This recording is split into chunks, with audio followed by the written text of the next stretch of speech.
Last week, Aaron Dykes covered how the UN has been incrementally trying to dig into our Second Amendment. Well, guess what? It's hitting home now because we just released a story today titled UN Gun Grab Follows State Department Plan. This is going to get scary. The UN Arms Trade Treaty that has been identified by observers as a flagrant threat to the Second Amendment, in which Barack Obama is determined to sign, has its roots in a 1961, you hear that, 1961 State Department memorandum, which explains how the United Nations will oversee complete disarmament of all the people under the ruse of preventing war. Are you hearing me? That's what they're talking about. They're going to take your guns under the ruse of preventing war. Let's go to that document, and we'll come back to this in 1 second. Here's the document. It's entitled Freedom from War. State Department Publication 7277, released September 1961. Okay? September 1961 is when they started writing this. And you know what it says here? The United States Program for General and Complete Disarmament and a Peaceful World. Yeah, the only ones that are going to have guns are the United Nations soldiers. And guess what? There's not going to be any peace with them. They're going to be kicking your heads in and shooting everybody in sight. And they've already done it. It's happened time and time again. You can look at Africa. You can look in East Asia. That's what they plan on doing. That's their version of peacekeeping. We're going to go into this document right now. From the Office of Public Services, Bureau of Public Affairs. This only cost 15 cents. It was interesting in 1961. So in their introduction, they talk about a program for general and complete disarmament in a peaceful world. Okay, make no mistake about it. This isn't just hidden one time in this document. We're going to go through it all. They talk about freedom from war and security for all states. And what does security for the state mean? That means no security for the individual. That means you don't have any rights. It's only the state that's going to have rights. First, there must be immediate disarmament action. And this is written by our State Department. A goal of general and complete disarmament. Second, all disarmament obligations must be subject to effective international controls. You know what that means? No Second Amendment. They talk about the stages of the disarmament process. Third, adequate peacekeeping machinery must be established. Nations are unlikely to shed their means of self-protection in the absence of alternative ways to safeguard their legitimate interests, like freedom from tyranny. This can only be achieved through progressive strengthening of international institutions under the United Nations and by creating a United Nations Peace Force to enforce the peace as the disarmament process proceeds. You guys, you better get serious. You better start talking to people. You better start warning people because it's going to start happening soon. We know they're already training to do this. We've already been telling you this for years. Okay? And here it is from 1961, and it's been incrementally happening. Let's go back to the document. Disarmament goals and objectives. Preserve internal order and contributions to a United Nations Peace Force. So that's taxes that they're going to use from us to go back and take your guns later through the United Nations, through the blue hats. Establishment and effective operation of an internal disarmament organization within the framework of the United Nations to ensure compliance at all times with all disarmament obligations. Okay? Governing principles, we're going to move down here. Inspection and verification must establish both that nations carry out scheduled limitations or reductions and that they do not retain armed forces and armaments in excess of those permitted at any stage of the disarmament process. There it is right there in the document. Here we go on page 4. Arms and armed forces would be reduced. The armed forces of the United States and the Soviet Union would be limited to 2.1 million men each, with appropriate levels not exceeding the amount for other militarily significant states. Levels of armaments would be correspondingly reduced, and their production would be limited. This is all by a world body. This is not going to be through anything through our country. This is through the United Nations, which means there's no negotiations. There's only killing people and machine gunning them when they don't comply. States would be committed to other measures to reduce international tension and to protect the chance of war by accident, miscalculation, or surprise attack. And they go through a second stage and a third stage. Here we go in the third stage. The manufacture of armaments would be prohibited except for those agreed types and quantities to be used by the UN Peace Force and those required to maintain internal order. All other armaments would be destroyed or converted to peaceful purposes. This all sounds beautiful and glowing in your new world order, but you know what it's going to be? It's going to be used to come in and take your wealth, take your property, take everything you have. And they're going to start by taking your guns. Here we go to the Declaration on Disarmament. The United States program. Let's get a shot of this. People aren't going to believe it till they see it. Here it is right here. This is their appendix, a Declaration on Disarmament. The United States program for general and complete disarmament in a peaceful world. The nations of the world, conscious of the crisis in human history produced by a revolutionary development of modern weapons within a world divided by serious ideological differences. That means those who are for freedom and those who want to take everything from you and live lavish while you live as a slave. Determined to save present and succeeding generations from the scourge of war and the dangers and burdens of the arms race, and to create conditions in which all people can strive freely and peacefully to fulfill their basic aspirations as long as they kneel to the New World Order, declare their goal to be a free, secure, and peaceful world of independent states. That it will not happen. There will be no independent states. Adhering to the common standards of justice and international conduct, and subjecting the use of force to the rule of law. A world where adjustment to change takes place in accordance with the principle of the United Nations, which means nobody has guns, and everybody listens to the United Nations.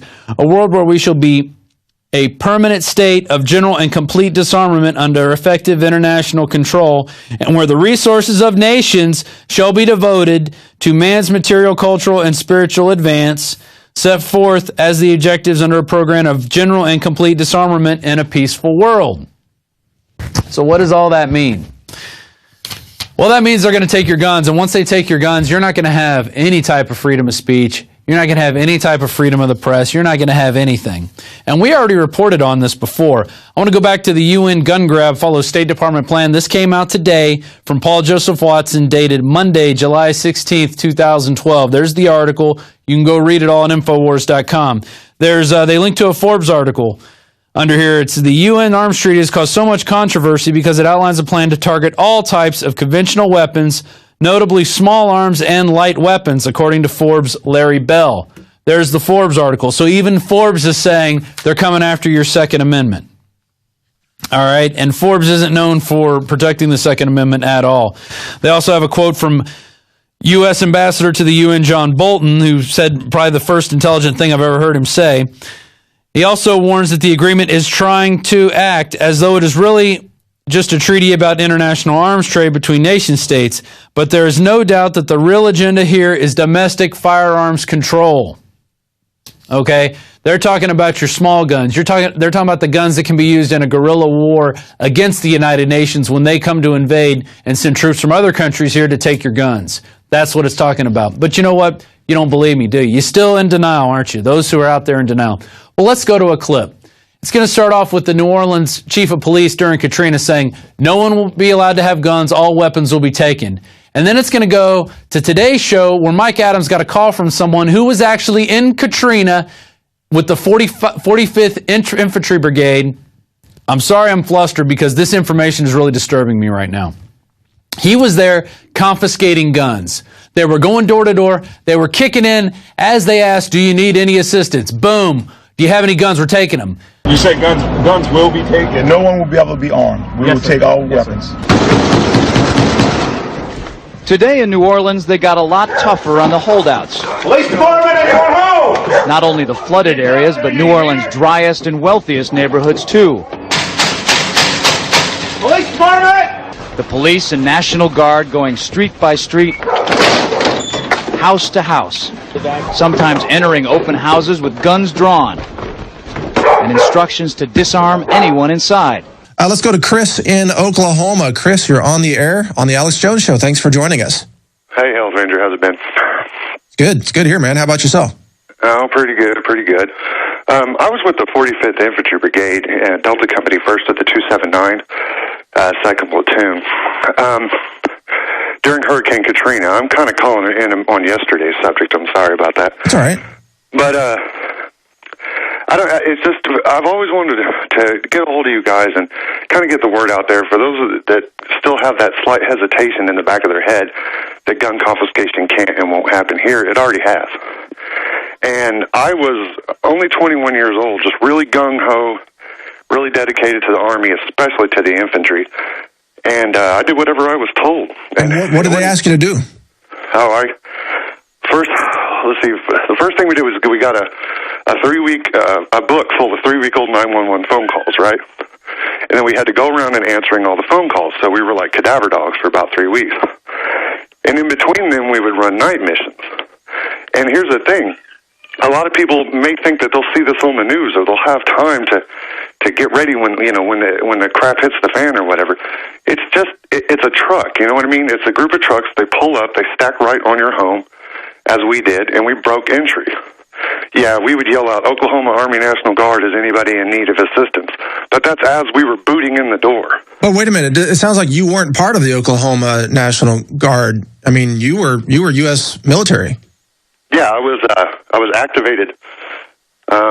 I think about a week after Katrina, I was watching it on the news, and Sheriff Kamiko of Fox 23 told me before my unit even got a hold of me that I was going to New Orleans. Wow. We got sent in, and we were the very, very first boots on the ground. Alpha Company. And you were confiscating firearms? Left and right, yes. And we were also monitoring the New Orleans police because we kept having like the first day we had this little beautiful redheaded lady come up. All right, wait a minute. We're almost out of time. Will you stay on the line for us, please? I want to continue with you on the other side. Stay on the line with us. This is fascinating. We're going to continue this right here on the Alex Jones Show. We'll be right back. That happened today in this wealthy neighborhood where homeowners had armed themselves to protect their mansions. Residents were handcuffed on the ground. In the end, police took their weapons but let them stay in their homes. They were a little bit threatened because our weapons were bigger than their weapons. Chris Montgomery says he'd rather be in Iraq than patrolling American neighborhoods. Walking up and down these streets, you don't want to think about the stuff that you're going to have to do. Somebody pops around the corner. Be shooting American. Yeah. We have Chris on the line from Oklahoma relating a story about gun confiscation in New Orleans and that entire region following Hurricane Katrina several years ago. And Chris, go ahead. You were describing how you and your team were kicking in doors and confiscating firearms from people. Did anybody resist? Did anybody ever shoot back? What happened? Well, we had a couple of people resist verbally, and they got stuffed and cuffed very violently. We throw them in the back of the 5-ton or the deuce and a half or whatever, and then we take them out to the Greyhound bus station, which was the police station at the time. I was saying, before we came up, or before the break, I think it was like the second day we were there, this redheaded lady came up to our platoon's area, and she sat, or to our company area, she sat on the curb with her knees in her chest, just rocking back and forth, crying uncontrollably. She sat there for almost 27 hours, just refused to move. We talked to her, we did everything we could, just didn't want to, you could tell she had been through enough. She'd been repeatedly raped by men in NOPD masks and NOPD uniforms. Oh, you're kidding me. So we were told, at that point we were told the NOPD obviously isn't our friend, we need to start watching them. The FBI had us out there at Cooter Brown, which is the NOPD Sheriff's Brothers Bar. It's like the big cop bar there in New Orleans. Just so people know, NOPD's New Orleans Police Department, just for people who know. Yeah, definitely. Or the police department. So a lot of those cops were then just total rogue. I mean, we saw a video of some of them going in and looting retail stores and things like that, but they were raping women down there? Definitely. Raping women. They were... we got two separate women that came to our company alone, and when I was there, I met cats from the California Guard, Indiana Guard, you name it, everybody was... And... But how... It was just a free-for-all. Police from all over the country, Dallas County, Dallas, Texas sheriffs down there. But how did you and your team justify to yourselves and each other that gun confiscation would help this situation when it was a free-for-all? I mean, isn't that a time when citizens need to be able to defend themselves? It never, like I said, I was just ignorant as hell. And that's kind of something that I worry about with the kids today, if they really realize what they're doing. I had no idea. The only time it ever occurred to me that something may be wrong is we came up, we were down by the old French district. We came up to this man's house. He had a big wooden sign that says, "I'm here alone with my dog and my shotgun. Looters beware." We thought, it's funny. Everyone stopped and took pictures of the sign. But eventually we took his guns. and we left them there with nothing. So now that you know what you know, now that you're listening to the Alex Jones Show and you're informed, what would you advise people to do if this happens again? Well, I called. I mean, no offense. I mean, Mike, we love everything you do. I'm a big fan of the Health Ranger, but I was hoping to get a hold of Alex for the fact that what do you do when they stack right? You know what I mean? And they're prepped to come into the home. There's no negotiating with us. Trust me. There was no negotiating. Yeah. If you resisted, you died. That were the orders.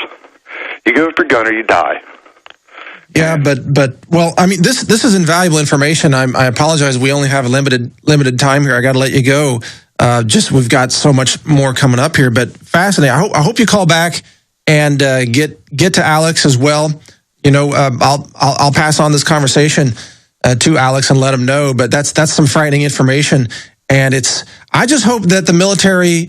That the members of the military say no. They refuse to engage in gun confiscation because no doubt there could be outbreaks of violence and a lot of needless death and bloodshed if that happens. But thank you for your call, Chris. That's very concerning. It was traumatic. All of a sudden, they were banging on the front door, the side door, and the back door. And they said, let us in. I'm saying, look at all my food. I got plenty of food. They kept pushing me back,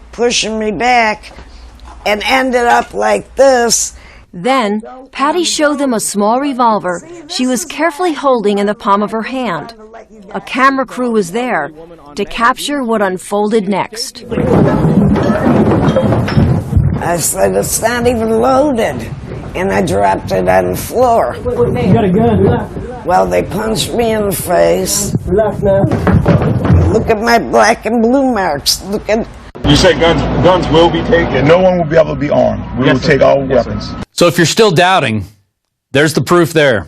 They went into New Orleans. They went into the high and dry areas. They went in just to grab guns because that's what they were training to do. It wasn't about helping people. It was about taking people's guns to see if they could get away with it under a crisis. And that's how it's going to happen. It's going to happen in the dead of night. Did you hear the soldier talking? He said, we pulled up at night and we just busted in and grabbed guns. That's how they do it. They're not going to be, hey, please turn in your guns. No, it's going to be right down to the wire, and you're not even going to know that they're going to be there until they're on top of you while you're sleeping in your bed. So you better start making a plan. You better start having firearms. You better start learning how to shoot. You better start getting ammo. Because if you don't exercise the Second Amendment, it will be taken from you. And when the Second Amendment goes, it's UN tyranny, it's boots on your forehead, it's slave internment camps, and it's all going to happen. They've all been making plans. Remember in July, early July 6th, we had the article by Paul Joseph Watson. Army manual outlines plans to kill rioters and demonstrators in America. Newly leaked U.S. Army military police training manual for civil disturbance operations, that means here in the United States, outlines how military assets will be used domestically to quell riots, confiscate firearms, and even kill Americans on soil during mass civil unrest. Warning shots will not be fired. And that he linked to a Hong Kong document, and we can go to that, and it shows you some of the things they're going to use. Oh, there's the grenade launchers they're going to use against you. There's the little round that they're going to put in there as they shoot at you. Okay? That's what it's all about. It's all about you. It's all about them creating the crisis. And then they come at you and take your guns because the crisis has been created. It's unfolding right now. Okay? The economy is going down the tubes. Everywhere in Austin, they have these free or so-called free money title loans things where they give you free money or so-called, but then they come and take your property. Those only happen when there's a bad economy and when people don't have jobs. And they're springing up everywhere like weeds. Okay, and they're brand new and they're painted and they just, boom, they pop up. There's 5 of them right around my house. And I live in a pretty decent area of town. But it just says everybody's hurting. And when people start hurting, people start doing crazy things. Just like Gerald Celente says, when they lose everything, they lose it. And that's going to be the pretext to come in and start taking people's guns, and the Army's going to be kicking in doors, and they're training the National Guard to do it, and they're training the military police to do it, and they're training your SWAT teams, and they're giving them giant battle tanks to do it. It's all coming down. One more article I want to get to.